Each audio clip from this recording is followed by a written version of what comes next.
today. Pope Francis announced that May 14th will be a day of prayer, fasting, and charitable works to end COVID-19. The initiative came from the Higher Committee of Human Fraternity, who proposes that everyone, regardless of religion, participate. Ho accolto la proposta dell'Alto Comitato per la Fratellanza Umana affinché il prossimo 14 maggio i credenti di tutte le religioni si uniscano spiritualmente in una giornata di preghiera, digiuno e opere di carità per implorare Dio di aiutare l'umanità a superare la pandemia del coronavirus. UN Secretary General Antonio Guterres also tweeted his support for the moment of reflection, hope, and faith. This day is part of the committee's task to share the message of the document on human fraternity for world peace and living together. The Pope signed it in Abu Dhabi in February 2019 with the Grand Imam of Al-Azhar. Now, more than a year after the signing of the document, the members invite all religious leaders and people to ask God to bless and safeguard the world so it will be better than before the pandemic. Well, not necessarily in the public square of social media platforms like Facebook, YouTube, and Twitter. These privately owned companies are freely censoring certain information. Case in point, the current pandemic. So who determines what information stays and what information goes? Jennifer Wishon explains. This protest at Michigan State House is protected by the First Amendment, but posts encouraging people to participate were silenced by Facebook.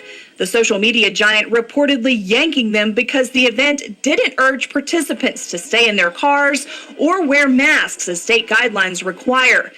Meanwhile, this video of a press conference given by 2 California doctors went viral. I say, do we need to still shelter in place? Our answer is emphatically no.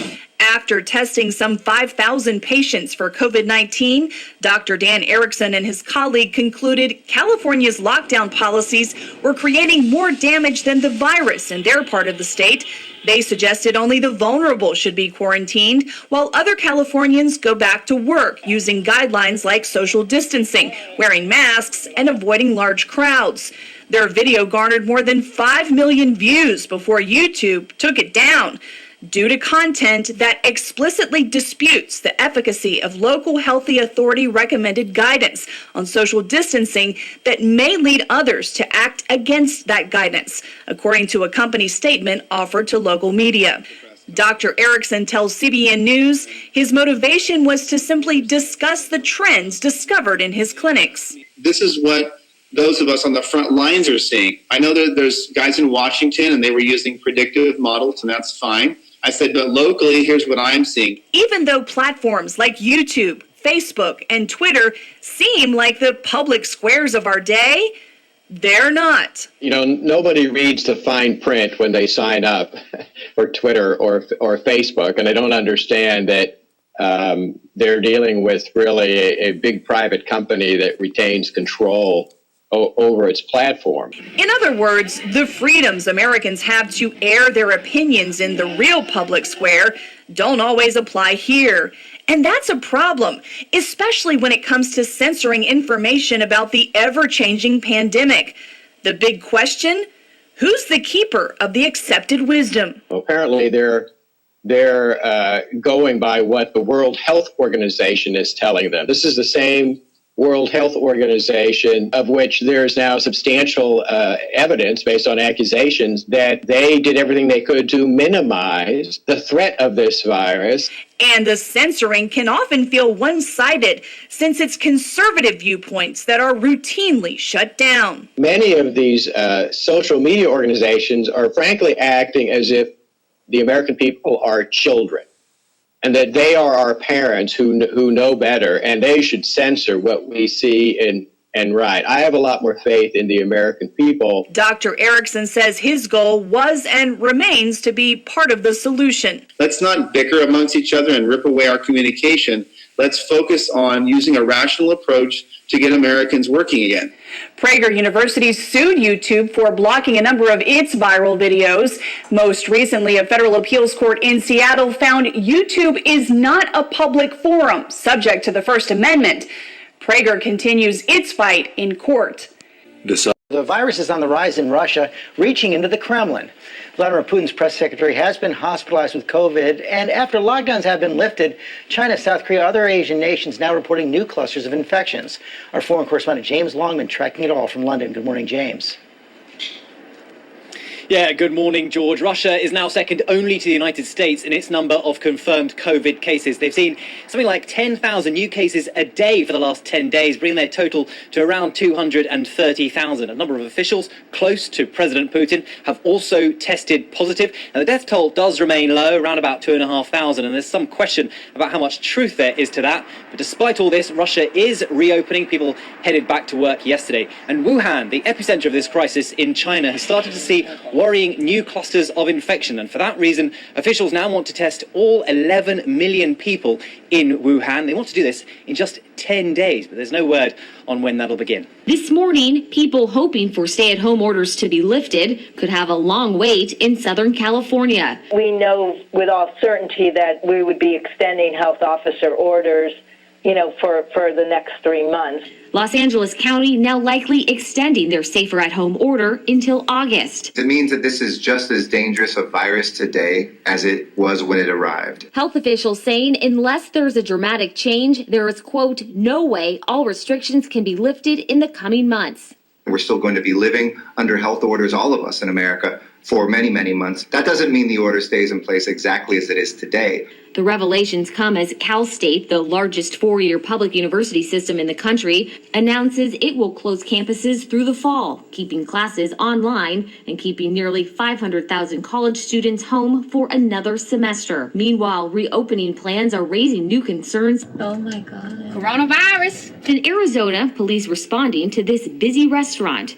People inside and out celebrating Arizona State University's graduation. Police later saying that customers in the restaurant were compliant, but the crowd's highlighting a concern about the easing of restrictions. A new coronavirus model predicts a jump in the virus death toll as stay-at-home orders are lifted. The University of Washington now saying deaths in the U.S. could reach 147,000 by August, 10,000 more deaths than the model predicted on Sunday. And if you think that we have it completely under control, we don't. The nation's leading infectious disease expert, Dr. Anthony Fauci, voicing similar concerns. There is a real risk that you will trigger an outbreak that you may not be able to control, which in fact, paradoxically will set you back, not only leading to some suffering and death that could be avoided, but could even set you back on the road to trying to get economic recovery. The doctor warning Congress about states rushing to reopen without meeting federal guidelines. The consequences could be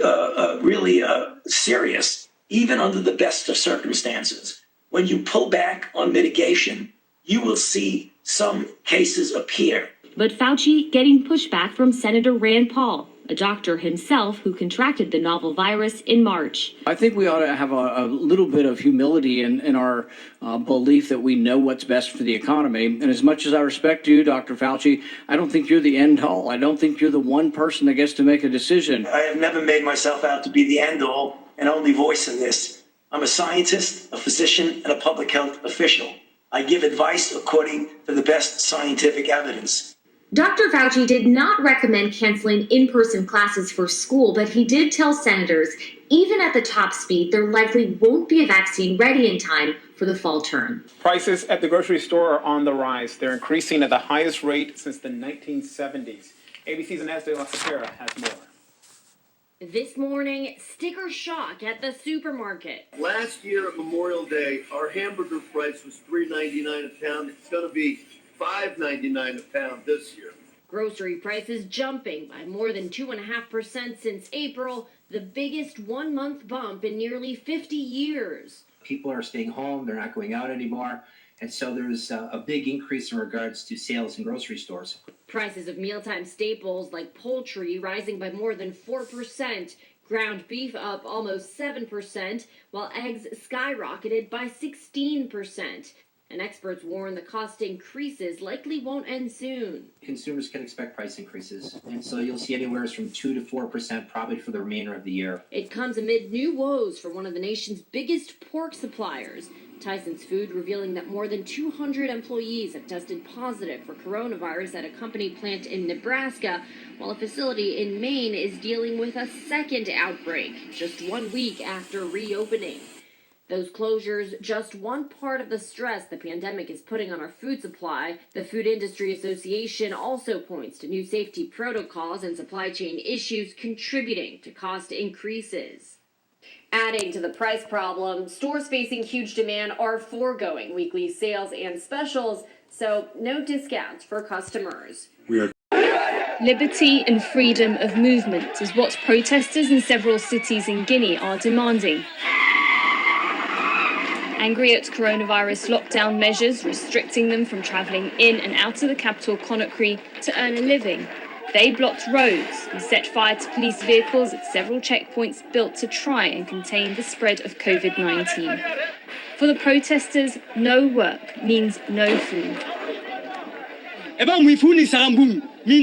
We're fed up with this lockdown. The government has abandoned us, they've killed 5 of our friends, but we will continue to protest until they open up the roads again.